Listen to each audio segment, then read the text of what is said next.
I'm Jennifer, and I'm so happy you're here to join me today for my weekly home reset. Be sure to hit the like button and subscribe.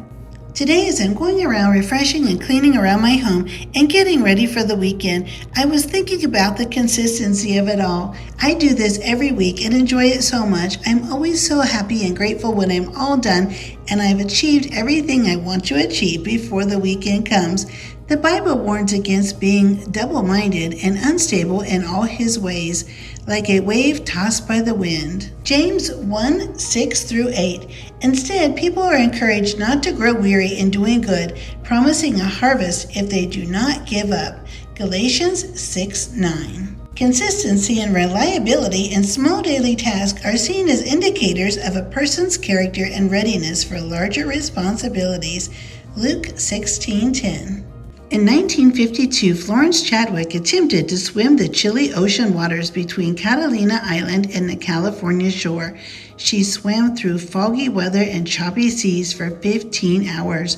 Her muscles began to cramp and her resolve weakened. She begged to be taken out of the water, but her mother, riding in a boat alongside, urged her not to give up. She kept trying but grew exhausted and stopped swimming.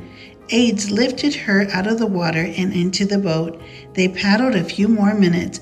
The mist broke, and she discovered that the shore was less than a half-mile away. All I could see was the fog, she explained at the news conference.